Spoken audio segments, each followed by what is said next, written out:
West Mics coming back at you live from the UClick TV studios right here inside the Hy-Vee Arena. What another Wednesday night brings us on a snowy Wednesday night here in Kansas City. We are live on UClick TV. Our guest just walked in the room. We are going to do a quick little intro, and then we'll let you know who we are going to talk to tonight. But what a great week we had, right, guys? Yeah, it was great. Iowa got a win. Iowa got the dub. Iowa State, not so much. Is that why you're wearing Iowa stuff instead of Iowa State? Yeah, exactly. No, Iowa State doesn't play this weekend, so so you're doing Iowa? So, Yeah. You know, fair enough. I do want to mention, too, KU and K-State both won over the weekend. Huge upsets. K-State had a huge win. Yeah, Jim, what happened to Oklahoma this weekend? KU was that was a fluke. Yeah, what happened to Oklahoma, Jim? Well, you know, I'm not a total Kansas State hater. I mean, I'm really not. But it really just screwed the pooch for OU and how's that? Screwed the pooch for the BCS bowl standings. Yeah, for them, BCS. Does a one-loss Oklahoma, get into the college football playoff? I personally think that it all comes down to what happens at Alabama this weekend in Alabama LSU. I think what Oklahoma fans need to cheer for is for Alabama to absolutely pound LSU this weekend, give LSU one loss, and then hope that the voters pick a one-loss Oklahoma that wins the Big 12 championship over a one-loss LSU that does not win their conference title. Listen, I hate to barge in and crush your guys' dreams, but it isn't going to matter because next week Iowa State is going to go down Norman and they're going to win again. Whoa! Not gonna happen. Oh, yeah. They just lost that heartbreaker to Oklahoma State. They're looking to hurt some Oklahoma team, and unfortunately it's the Sooners. We're going to see Brock Purdy come out and not throw 3 interceptions, including 2 in the final 2 minutes. Okay. Yeah. He's been one of the best quarterbacks in the NCAA. He had a bad game, and hopefully he comes out next week and he just takes charge. I don't know why they weren't using Real Mitchell. I don't know why they weren't just mixing it up, trying to get different looks. At that point, when you're down in the game, you have a chance to come back, you start pulling everything out of the book that you can. Am I right? You have Real Mitchell. Real Mitchell is that guy is fast. So, all right, well, we are going to welcome in our guest at this time, Coach Dre Carnegie, a guy that I met here a couple years ago over at Shawnee Mission East, runs the 365 track program here in the Kansas City area, and does some other things. He's the student success liaison for the Shawnee Mission School District. Awesome. We'll take a quick break, and then we'll be right back with Coach Dre. All right, y'all, it's that time again. This November, celebrate Hall of Fame weekend in Kansas City. Join the action at Sprint Center on November 25th and 26th when Mizzou, Oklahoma, Butler, and Stanford battle in one of the nation's top early season tournaments at Hall of Fame Classic, powered by Shot Tracker. Get tickets now at HallOfFameWeekend.com or at Sprint Center box office. Hi, I'm Jimmy Chavez with the Jayhawk Sports Network. And if you would like to have the same historical experience in the same arena that KU, Mizzou, K-State, the Kansas City Kings, Comets, and many other college and pro teams play at, including a Final Four, then Hy-Vee Arena, formerly Kemper Arena, is your place to host your next basketball, volleyball, wrestling, or anything that can be played on a hardwood floor. You could host your next practice, game, or tournament at Hy-Vee Arena for as little as $6 per person. That's right, $6, anybody, anytime. We have all the amenities you need, from team rooms, locker rooms, food court, and team meeting space. That's right, we are open to anyone now. So check us out at HyVeeArena.com or call 816-505-0404 today to book your historical experience.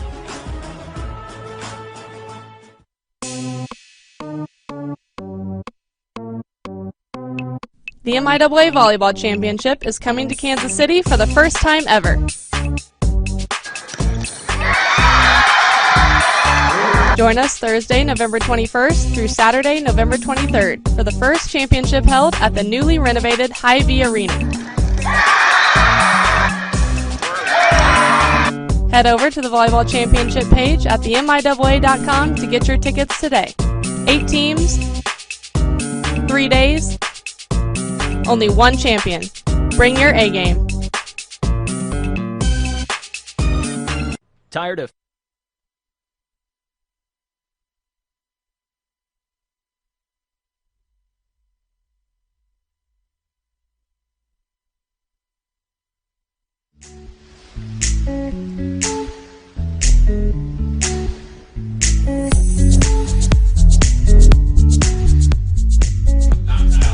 We are Midwest Mikes coming back at you live from the UClick TV studios right here inside the Hy-Vee Arena.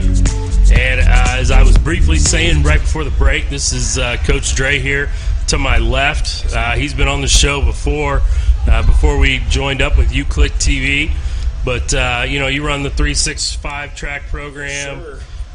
We work together. Shawnee Mission East did a little football coaching. Absolutely. Just kind of give a brief intro on yourself and tell our new viewers who you are and what you do. Well, I got to say, first of all, I love the new Discord, man. This is awesome coming from where we've been at. So my name is Drake Carnegie. I'm originally from Jamaica, grew up in Toronto, ran track in Nebraska. Currently, I'm the district, essentially life coach with Shawnee Mission School District, working with kids elementary through high school.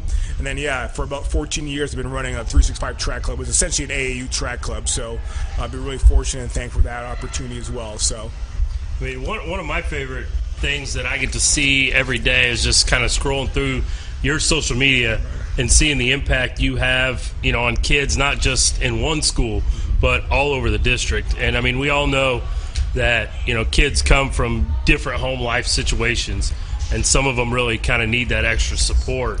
And so talk about your role a little more there with the school district and kind of how you visit with the different kids all over. Yeah, so it's funny, I'm 38 years old, and I've been married to my awesome wife about a year and a half. She's also a teacher who's in the marching band in Nebraska. And I was telling the kid the other day that I've never heard my mom tell me she loved me. If I'm being honest, I look back at my childhood, I can't identify one person who I felt like, man, cared about me or checked to me, hey, you good? You doing all right? So you kind of fast forward, I love people, man. I don't want anybody to feel like they're alone. So that's kind of my motivating factor, It's been kind of cool because essentially the position started at Shawnee Mission North, and then I essentially started getting a lot of requests, and it became very organic. It's kind of blowing up now to where I'm district-wide. And actually Wednesdays I get a chance to spend time at Shawnee Mission East, which was our old stomping ground. So your current stomping grounds as well. But yeah, I love people. I love making a difference, and really and truly, that's all it is. I'm just listening to kids to care, not to share. I mean, who doesn't want to talk about themselves or what they're going through? So, that's really kind of my secret sauce, just really being a friend and an advocate for students. Yeah, I mean, I know, from coaching with you there a couple years at Shawnee Mission East, you were always very enthusiastic and very supportive, and just kind of that person that everybody wants to be around because you are so positive and encouraging. And so, I mean, I'm sure that draws a lot of kids to you and in your direction, and I know you do that through your 365 track program too. I mean, it's not just about track. Right. Also, you guys kind of work on the whole person and what you do. Absolutely. It's kind of funny. I was telling so I was at Lenexa Hills today, which is kind of a Shawnee Mission West feeder. Although Wednesdays are all my Shawnee Mission East feeders, I start the day off at Lenexa Hills. And there's a teacher there. She's like, just kind of blown away by what I'm doing. And I'm not a guy who cares about accolades. I just haven't. But she'd asked me, she's like, what kind of motivates you as well? And I look back, I think about a time, we left Toronto, we drove out to Ohio State University, was high school, ran a track meet, and had a bad race. And I look at the big picture, it really wasn't a bad race. But I'll never forget my coach telling me to turn his jersey inside out. Turn my jersey inside out. And that really kind of resonated. I think as a coach, as a person, as a father, as men, we've got this platform, and I want to use it correctly. So if I'm being honest, that moment really kind of reshaped my mind. I'm thinking, man, turn your jersey inside out? Are you kidding me? So I want kids to realize, sports, coaching is awesome, but there's a person behind the jersey that matters most. We live in a day and age where a lot of kids are committing suicide. If we're being honest, I think as adults, most of our relationships are very superficial. I just want to be happy, and I want happy kids and happy people, So that's kind of my driving force as to why I do things I do and why I operate the way I do as well. So that's awesome. I mean, I know that from my years of coaching experience, the wins are fun, and it's a little more fun. But if you're only doing it to get those wins, you're gonna have a long career, a short career, because right. you're gonna just worry yourself to death. I mean, Absolutely. It's years like this one. We have not had the best of years compared to what we have been doing at Shawnee Mission East, and it's years like this that kind of remind you of that why. I mean, similar story. There was a coach who it was more of a positive impact on my life, and made me kind of want to get into it. And I've talked about that numerous times on the show, but it's just it's that driving force, that kind of keeps you going every day. Yeah, it's funny. Like I said, being on the other side of sports now, I take kids on tons of different college trips. So we were at K-State last week and KU. And nothing like a gut check. Like I'm not the stud I used to be, and that's okay. But my wife. So my wife was in the marching band in Nebraska. I'm gonna be honest. Before I met my wife, I didn't even know what marching band is. And she told me she had like 17-hour days. I mean, they're essentially wearing like wooden clogs. I'm like, man, this is crazy. So kind of shout out if you're a band geek or if you're a marching band guy, I respect you. Like y'all doing it. So like I said, I think you get older. You're a father. This is a bigger picture, Sports are great, and but medals tarnish and records are broken, So there's a bigger picture. So I would totally agree. I think the message there, Coach, is any activity. If you're a kid, get involved. Find your interest. If it's e-gaming, hey, colleges are offering e-gaming scholarships now. Absolutely. And my daughter was in band. I said, if you want to go and continue your band career, make sure you go to a place that has a really good basketball program or a really good football program, because pretty darn fun trips there. Absolutely. I mean, can you imagine, being the band at K-State this past weekend and just being part of all that Saturday afternoon hype? I mean, that had to have been just fun for those band students. Yeah. I had one of these moments that you're talking about this past weekend. I was at the Raytown North KC game, and the quarterback for North KC, he'd been getting beat up all night, and one thing I noticed, he was walking off the field with his head down. At the end of the game, I interviewed him, and he kept looking down. I was like, hey, man, let me ask you something. He was like, what's that? I said, why are you putting your head down? He's like, you're right. I need to keep my head up. So, that's good. I feel like, it's helping these kids learn that, failure isn't a bad thing. It's big. It's big in life. It's a life lesson, so that's a great thing that you're teaching them. Absolutely. Well, and you were talking about suicide and stuff. Benton High School last week had a kid do that, and the opposing school had a moment of silence and a bunch of just stuff for it. And that's, I mean, I tell you, kids are kids. Oh, man. Kids will always be kids. Even adults. I mean, everybody gets in a hard place. And you just always want, if you get in a hard place, you want somebody like a coach to be there for you. Absolutely. I mean, coaches, like we said many times on this show, hey, you're going to remember some of your high school teachers, but how much time do you spend around your coach? Absolutely. It's another family. Yeah, you're absolutely right. I feel like with this generation coming up, I feel like they need that from our generation, because I don't know about you guys, but I didn't get that kind of support when I was in sports.